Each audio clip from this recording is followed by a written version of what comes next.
నమస్తే, welcome to STV news. దేశం కోసం తమ ప్రాణాలను తృణప్రాయంగా అర్పించిన రాహుల్ గాంధీ కుటుంబంపై బీజేపీ నరేంద్ర మోదీ సర్కార్ కుట్రపూరిత కేసులు పెట్టి ఇక్కట్లు పాలు చేసే ప్రయత్నం చేస్తుందని ప్రభుత్వ విప్ డీసీసీ అధ్యక్షులు బిర్లాలయ్య విమర్శించారు. యాదాద్రి భువనగిరి జిల్లా భువనగిరి కేంద్రం బాబు జగజీవన్ రామ్ సెంటర్ లో కాంగ్రెస్ పార్టీ శ్రేణులు ఆందోళన కార్యక్రమం చేపట్టారు. రాహుల్ గాంధీ కుటుంబాన్ని టార్గెట్ చేస్తూ అక్రమ కేసులు పెట్టి ఛార్జ్ షీట్ వేయడాన్ని నిరసిస్తూ ఆందోళన కార్యక్రమం చేపట్టారు. అనంతరం బీజేపీ జిల్లా కార్యాలయం ముట్టడికి బయలుదేరిన బిర్లాలయ్య మరియు కాంగ్రెస్ పార్టీ కార్యకర్తలను పోలీసులు అరెస్ట్ చేసి పోలీస్ స్టేషన్ కు తరలించారు. ఈ సందర్భంగా ప్రభుత్వ విప్ బిర్లా మాట్లాడుతూ దేశం కోసం ప్రాణాలను సైతం లెక్క చేయని కుటుంబంపై నరేంద్ర మోదీ సర్కార్ కుట్రపూరిత చర్యలకు పూనుకుంటుందని విమర్శించారు.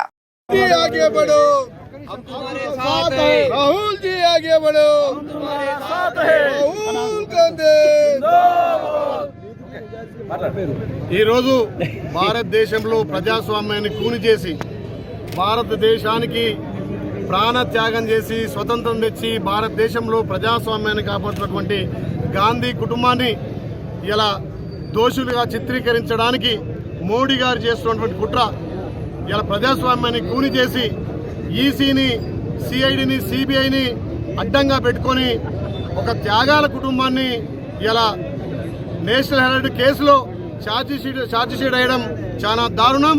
మోడీకి రాబోయే రోజుల్లో భారతదేశ ప్రజలు గుణపాఠం చెప్తారు.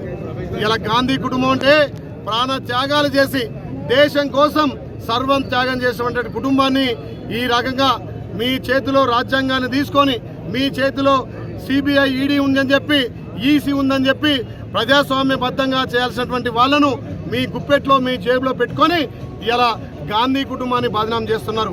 రాహుల్ గాంధీ గారి ఆలోచన దేశ ప్రజలంతా ఏకం చేయాలి, దేశంలో ప్రజాస్వామ్యాన్ని కాపాడాలి. ఇలా బీజేపీ చేతిలో ఇలా కీలుబొమ్మలుగా మారుతున్నటువంటి సంస్థలను ప్రజాస్వామ్యబద్ధంగా బయటికి తేవాలని చెప్పి ఇలా గాంధీ కుటుంబం ప్రయత్నం చేస్తే వాళ్ళ మీద లేనిపోని కేసులతోటి నేషనల్ హెరాల్డ్ కేసు అనేది ఇలా అంతా బూటకపు కేసు.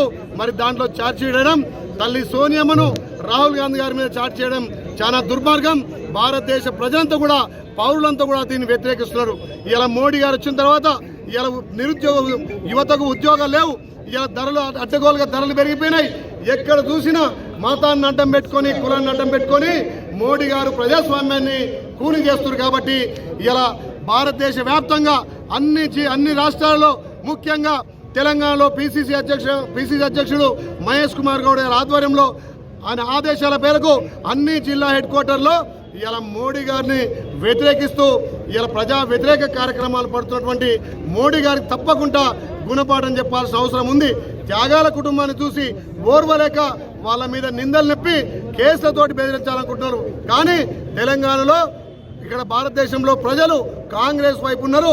మా భావి ప్రధాని రాహుల్ గాంధీ అని ప్రతి యువకుడు ఇలా గలమెత్తుతుంటే మీ కేసుల ద్వారా, మీ బెదిరింపుల ద్వారా ఎవరు భయపడేది లేదు. రాబోయే రోజుల్లో మా ప్రధానిగా రాహుల్ గాంధీ గారిని గెలిపించేంత వరకు కూడా ప్రతి కార్యకర్త సైనికులుగా పనిచేస్తారు. మీ ప్రజాస్వామ్యబద్ధంగా ఉండాల్సినటువంటి సంస్థలను మీ గుప్పెట్లో పెట్టుకొని ఇష్టారాజ్యంగా భారతదేశంలో ప్రజాస్వామ్యాన్ని కూని చేస్తున్నారు.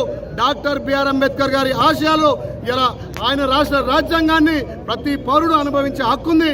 దాన్ని మీరు కాల రాస్తుంటే భారతదేశ ప్రజలు ఊకరు. తప్పకుండా ప్రజాక్షేత్రంలో మిమ్మల్ని శిక్షిస్తామని చెప్పి తెలియజేస్తూ ఇలా తెలంగాణలో యావత్ అన్ని జిల్లాలో పెద్ద ఎత్తున వేల మందితోటి మా కాంగ్రెస్ కుటుంబ సభ్యులు, నాయకులు ఇక్కడ పెద్ద ఎత్తున నిరసన కార్యక్రమాలు చేసి ఏదైతే ఛార్జ్ షీట్ వేసిరో దాన్ని ఉపసంహరించుకోవాలని చెప్పి ఇలా ధర్నా కార్యక్రమం పెట్టి బీజేపీ ఆఫీసులన్నీ కూడా ముట్టడిస్తాం. తప్పకుండా బీజేపీని ప్రజాక్షేత్రంలో ఎండగడతామని చెప్పి ఈ ర్యాలీ, ఈ నిరసన కార్యక్రమం చేపడుతున్నాం.